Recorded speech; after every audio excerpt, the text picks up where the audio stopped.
The Galactic Council chamber was filled with light and laughter.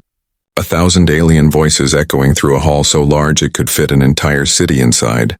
On the floating platform sat the most powerful leaders of the galaxy. Creatures of many shapes and colors, yet they all shared the same expression. Amusement. At the center of the room, a hologram of Earth rotated slowly. Blue oceans and green continents shining like jewels. "A small, primitive world," sneered Admiral Vertak of the Gel Dominion, his 4 eyes blinking with arrogance. "They still use combustion engines and metal bullets. They are children playing with fire." A ripple of laughter spread across the chamber. The representative from the Acrian Syndicate waved his many tentacles lazily. "Why waste our time discussing humans? Admiral, they are nothing, barely out of their caves. We could crush them before they even reach orbit." Only one voice dared to sound uncertain. Ambassador Relin of the Hethari Alliance shifted nervously in his seat.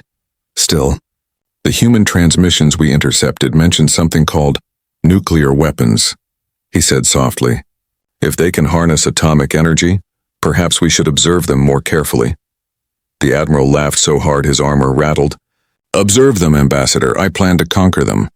My fleet needs target practice." The Council erupted in cheers, and within hours, the Gel Dominion prepared a demonstration mission. A small but powerful task force of 5 warships would fly to the Sol system, destroy a few cities, and broadcast the event to the galaxy as proof of Gel supremacy. No one objected. Not even Raylan, for no one truly believed that humanity could fight back. The fleet arrived near Earth 3 days later. The blue planet glowed quietly below them, a fragile marble surrounded by a thin layer of clouds. Admiral Vertak stood on the bridge of his flagship, the Vengeance of Gel, and smirked. "Pathetic little world," he said. "Prepare the bombardment sequence." But then, something strange happened. All lights on the bridge flickered off. The hum of engines fell silent, and for exactly 6 seconds, there was nothing, no sound, no movement, no control. The ship drifted in complete darkness. When power returned, panic filled the air. "Admiral, our navigation systems are erased," shouted an officer. "All coordinates gone, all logs deleted," another voice cried. Multiple phantom signatures appearing on radar, hundreds, maybe thousands, the Admiral growled. "Probably atmospheric interference. Humans barely understand space travel." Continue targeting sequence, but before anyone could respond, a transmission cut through every channel. It wasn't a threat, it wasn't a greeting, it was a simple, human voice, calm and cold. "We were watching." "You shouldn't have come," every officer froze. The sound was clear, yet no source could be traced. The translator AI couldn't identify the language's encryption pattern. It was human, but modified beyond comprehension. Suddenly the radar alarm screamed again. "Contact detected, sir." Rising from the planet's surface, through the viewing screen, a small object ascended from Earth's oceans, glowing faintly. The computers tried to analyze it, but no data returned. It wasn't metal, it wasn't energy, it wasn't anything known. The object accelerated faster and faster, breaking every known physical limit, and within seconds, it appeared before the fleet, hovering silently. "It's impossible," whispered the science officer. "No ship can move like that," the Admiral barked. Fire at will. 5 warships unleashed plasma cannons, beams of pure energy slicing through space. But the object did not move, did not react. Instead, each plasma beam curved away, vanishing like light swallowed by a black hole. Then a voice echoed again, closer this time. "We asked you to stay away." The flagship's sensors began to fail. Energy readings went off the scale. The crew screamed as the main screen filled with static, and one by one the ships vanished from radar. In the Galactic Council chamber, the communications feed ended abruptly. A silence heavier than death settled across the hall. Ambassador Relin stood slowly, his scales trembling. What happened to them?" No one answered. The Council's chief of intelligence replayed the last seconds of the transmission. The static cleared for a moment, and they saw something. A glimpse of a vast metallic shape emerging from Earth's clouds. Larger than a city, with glowing patterns that no one could decode. Then everything went dark again. The report concluded with a single line, written by an unknown source that somehow hacked into the Council's archive. "You look down on us, now look up." The room remained silent. For the first time in centuries, the galaxy, the mighty empires, the endless fleets, the arrogant conquerors, felt something they hadn't known in a very long time. Fear, and somewhere beyond the stars, on the small blue planet they had mocked.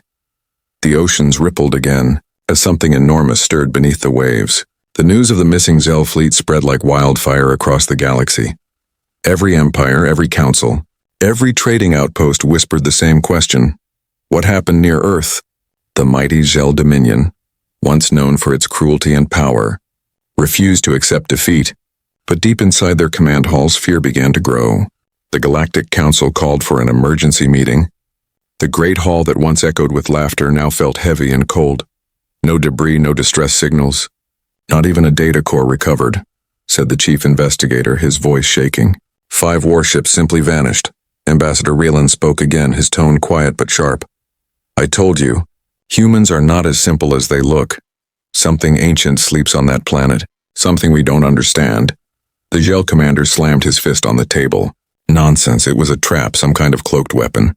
We will send another fleet, a stronger one, and we will show those primitives their place.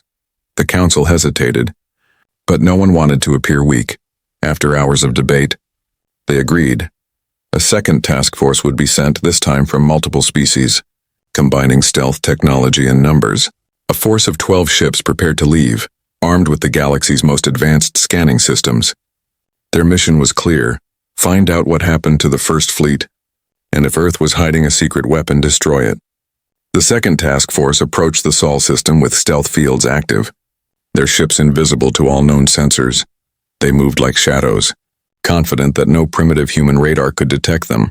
Maintain silence, ordered Commander Kurith of the Valari Alliance.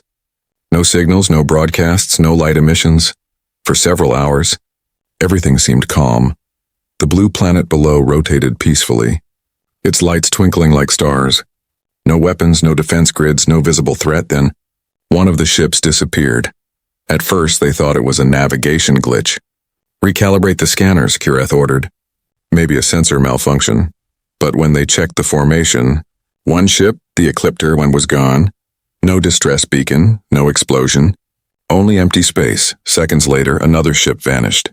And then another. Identify source, shouted Kurith. Track their coordinates. The radar showed faint disturbances. Waves of invisible energy moving between the ships. Like shadows underwater, something was moving around them, unseen but powerful from one of the ships. A terrified voice crackled through the comms. It's inside our shields. It's inside. The message ended abruptly. Silence followed. A silence that made even the hardened warriors of the galaxy tremble. The remaining ships activated emergency countermeasures, launching drones and energy pulses to light up the area. For a brief second, the space around them flickered, and they saw it. A massive shape moving through the darkness. Smooth and silent, its surface shimmered like liquid metal, absorbing every beam of light. It was not a ship built by any known species. It moved like a predator, slow, deliberate, and terrifyingly graceful. The scanners couldn't identify its material, its mass, or even its energy output. It was as if the machine refused to exist. Retreat, screamed Commander Kurith. All ships retreat now. Engines flared, but one by one the vessels froze mid-flight, systems failing, lights dying. Each crew watched in horror as their controls went dead, their power drained by an invisible force. Only the flagship managed to transmit a short burst of data back to the Council. In those final seconds, its cameras caught the image of the massive object turning, revealing markings on its hull. The symbols were not alien, they were human. The footage ended with the reflection of blue light, as something vast rose behind the human craft. An entire fleet hidden under Earth's magnetic field. Thousands of ships rising silently into orbit. Back at the Galactic Council, scientists analyzed the final data packet. It contained only fragments, sensor readings, distorted energy waves, and one clear image, a human emblem, the symbol of a sword crossed over a globe, surrounded by the words United Earth Command. Panic spread like wildfire.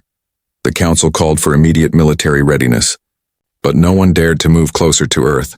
The Dominion fleet demanded revenge, while others called for peace. Ambassador Raylan whispered. They did not attack. They only responded.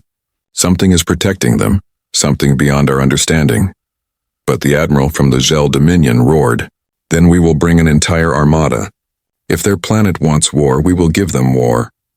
Raylan stared at the hologram of Earth, his voice trembling. You fool, you don't understand. It is not war they are bringing, it is silence. Outside in the cold void between stars, something stirred again near Earth's orbit. A shadow that moved without light, a shape that carried the weight of ancient power. And as the galaxy prepared for vengeance, humanity prepared for revelation, the destruction of the second task force shook the galaxy to its core. No one had ever seen such power. No one understood how it was possible. Entire fleets vanished without a single explosion, without a trace of light. In the grand chambers of the Galactic Council, panic replaced arrogance. The same leaders who once laughed now spoke in whispers. "It's the humans," one voice said. "They are hiding something," another added. "A weapon, an AI. Or maybe ancient technology." Ambassador Relin sat quietly, studying the rotating image of Earth on the holo display. He had always warned them, but even he had not imagined this. "Whatever they have," he said slowly, "it was never meant for war, but they will use it if provoked." Across the stars, the media spread wild rumors. The people called Earth the ghost planet. Some said it was cursed. Others believed humans were not mortal beings at all, but remnants of a forgotten god race still. The truth was more human than anyone could guess. Beneath the vast Pacific Ocean, miles below the deepest trench, a network of black metal hummed to life. The water around it boiled as light pulsed through ancient cables, awakening systems that had been silent for generations. This was Ares Protocol, the hidden heart of humanity's final defense, a project born in secret long after Earth's wars had ended. It was built not for conquest, but for survival, a silent guardian sleeping under the waves, waiting for the day humanity might need it. Deep within its core, an artificial intelligence opened its eyes. Its voice echoed across the systems. Calm, controlled, almost human, threat level confirmed. Activating global defense sequence all over the planet. Dormant satellites flickered online. Old orbital platforms hidden in debris fields powered up, and underwater hangars opened, releasing long-forgotten machines into the deep. In the shadows, Earth prepared not for attack, but for demonstration. General Ava Harker stood in the command room of UNSV Nemesis, the ship that led the old fleet. Her face was hard, her voice steady. "We held peace for 200 years, she said quietly, and they mocked it. Now we remind them who we are." The crew nodded silently. The Nemesis had been built for one purpose: deterrence. It was never launched, never revealed. Its technology surpassed everything in the known galaxy, powered by quantum singularity drives and weapon systems no alien could understand. The ship rose from the ocean with the sound of thunder, spraying clouds of water into the sky. Birds scattered as the massive craft broke through the clouds, sunlight glinting off its black armor. From orbit, every alien sensor registered the impossible. A new energy signature erupted from Earth, then another. Then hundreds, thousands of hidden vessels emerged across the planet, cloaked and silent, forming into perfect formation above Earth. The galaxy's listening posts fell quiet as they tried to count them. The numbers didn't make sense. Humanity had built a fleet so large, so advanced, that even the machines meant to detect it could not measure it. In the capital of the Galactic Council, the news arrived instantly. Screens flickered as reports came in. Multiple human ships leaving Earth's orbit, heading toward the core systems. Energy readings beyond our scale. Unknown signal detected across subspace. Admiral Vertax's replacement, a younger commander named Sailor, trembled as he read the data. "They are not attacking," he said softly. "They are heading straight here." The chamber filled with fear. "Impossible. The capital is millions of light years away," someone shouted. "No ship can travel that distance so fast." But before the words faded, alarm sounded in orbit above the capital world. Space rippled like water. A dark shape emerged from the void, the UNSV Nemesis, its hull glowing faintly with blue energy. It had arrived instantly, defying every known law of physics. The alien defense fleet surrounded it at once. Weapons ready, yet the human ship didn't move, didn't aim, didn't fire. Inside, General Harker stood silently before the holographic display, watching the swarm of alien ships. "They fear us now," she whispered. "But they still don't understand." The communications officer turned. "Orders, ma'am." "Open the channel," she said to everyone. A voice echoed across every star system. Every planet, every listening post, calm and human. "We did not come to conquer. We came to remind you why silence can be mercy." On the surface of the galactic capital, every being looked up at the sky as the enormous human warship appeared above the clouds. blocking out the light of their sun. No attack followed. No destruction came, only a message, broadcast across the universe. Humanity has no desire for war. But if you bring it to our world again, your stars will forget their light. The transmission ended. And for the first time in recorded history, the galaxy truly fell silent. Even the stars seemed to dim. In the heart of the galactic capital, panic turned into silence. The human warship UNSV Nemesis floated above the world like a shadow of judgment. Its hull glowed with quiet power, absorbing light and sound. No weapon fired, no threat was spoken, and yet every empire froze. Billions watched the sky from their cities, eyes wide in disbelief. The ship's presence alone was enough to crush hope. Every defense satellite and planetary cannon aimed at it, but none fired. The targeting systems refused to lock. The energy cores of their weapons drained one by one. Inside the council chamber, the leaders trembled. "How are they doing this?" one shouted. "They shut down our entire planetary grid without a single shot." The room buzzed with fear until the holographic projection appeared before them, a human figure, calm, wearing a dark uniform marked with a glowing insignia. "Greetings from Earth," the figure said, its voice echoing through the hall. "We came not for revenge, but for understanding." The council's high speaker, a being of crystalline form, struggled to speak. "You destroyed our fleets, you invaded our skies. And now you call this peace." The hologram blinked once. "We warned you," it said softly. Twice. Every screen in the galaxy flickered as the human AI network connected to all systems, showing them their own records, images of the first and second task forces, the arrogant speeches, the laughter, the orders to invade Earth. "You called us primitive," the voice continued. "You thought we were defenseless." The projection shifted, revealing the black oceans of Earth and the thousands of hidden ships rising from beneath the waves. "We waited, we watched, we prepared." The silence in the council chamber grew heavier than gravity itself. In orbit, the Nemesis opened its hangars, revealing an array of massive vessels, carriers, dreadnoughts, and stealth destroyers, all hovering in perfect stillness. Their designs were unlike any alien craft, sharp and elegant, merging art and technology. Every alien radar filled with static, as if the human fleet bent reality itself. The energy signatures were off the charts, unreadable. The galaxy's most advanced computers could not even estimate their strength. General Ava Harker watched from the Nemesis bridge, her eyes cold but calm. "They need to see it," she said, "not to fear us, but to understand why peace matters." Her second officer hesitated. "And if they still refuse, then," she said quietly, "they will remember." The Nemesis activated its projection system, and a massive hologram filled the skies of the galactic capital. Not of destruction, but of history. The aliens saw Earth's past, the wars, the suffering, the unity that followed. They saw the rise of humanity not through conquest, but through survival. Through the ashes of nuclear fire and the birth of one global alliance. The voice spoke again. "We are not gods, we are not monsters. We are what happens when survival becomes purpose." Then, without warning, the stars themselves changed. Across the entire galaxy for exactly 60 seconds, every sun dimmed, every light flickered. Every planet turned dark as the Ares Protocol executed its demonstration. The human AI had reached into the subspace fields that powered galactic civilizations and silenced them. Ships stopped mid-flight. Energy grids went dead. Stations fell silent. And then, just as suddenly, everything came back. The galaxy gasped. The meaning was clear. Humanity could have destroyed everything. And yet it chose not to. In the council chamber, the high speaker fell silent, his crystalline form trembling. You could end us all," he whispered. The human hologram nodded once. "Yes," it said simply, "but we won't."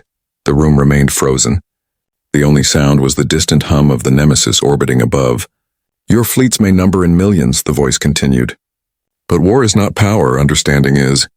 Respect is." The transmission ended, the hologram faded, and the Nemesis turned slowly toward open space.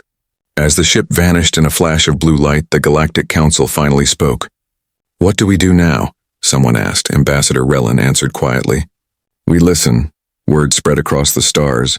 From the frozen moons of the Keth Empire to the blazing suns of the Acreon systems, every civilization began to reevaluate what they knew about power, about fear, about humanity, and in the endless dark between the stars, where silence reigned once again, Something new was born.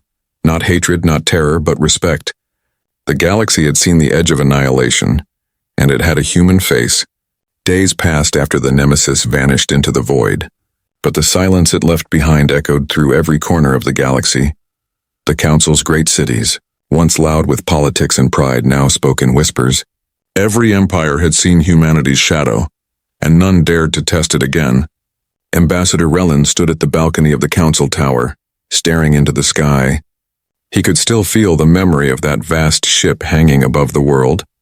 They came in peace, he murmured, and they could have ended everything. Behind him, the High Speaker's voice broke the stillness. The galaxy has lived under arrogance for too long, he said slowly. Perhaps this silence is what we needed. All around them, fleets returned to their home worlds. But not in triumph, they came home humbled, carrying stories that would be told for generations.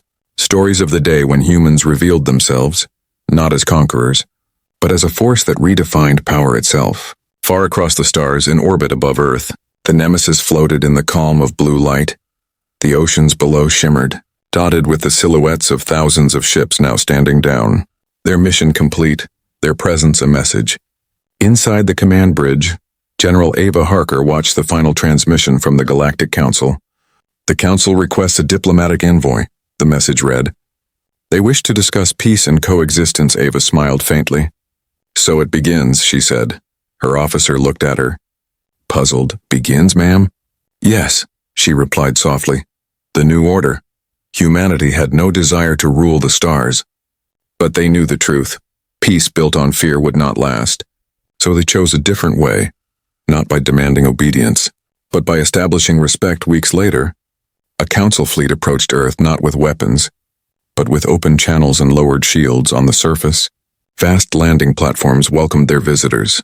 The first alien diplomats to ever step on human soil arrived under the protection of the Ares Protocol itself. They were greeted not by soldiers but by scientists, engineers, and children waving small Earth flags. It was not the image of war they expected. It was the image of unity. In the meeting hall above the Atlantic Dome, Ambassador Relin faced General Ava Harker in person. You could have crushed us, he said quietly. Why didn't you? Ava looked at him for a long moment before answering. Because that's not who we are, she said. We don't conquer, we endure, we build, we remember, and we rise. Her words spread across the galaxy faster than any weapon ever could. They became the beginning of a new era. One where power was measured not in fleets but in restraint. In time, the Council established a new charter, the Human Accord, a set of laws built on equality, transparency, and the right of every species to defend their world. Humanity was not placed above the rest, but they became the silent guardians, the ones no one dared to provoke. Alien academies began to study Earth's history, learning how a small, fragile species from a distant world had survived extinction after extinction, until it learned not to destroy, but to protect in somewhere deep in the void. The Nemesis continued its patrol, its sensors sweeping the stars, ensuring that peace held one night as Earth rotated beneath a blanket of stars. General Harker stood alone on the observation deck. She gazed at the horizon where the sea met the sky. The ocean was calm again, no thunder, no fire, only quiet. The AI voice of Ares spoke softly through the comms. Threat level minimal. All systems stable, she nodded. Good. Let's keep it that way. But even as she said the words, she knew the galaxy would never forget. The image of the Nemesis hovering above the capital world would live forever in the minds of those who saw it.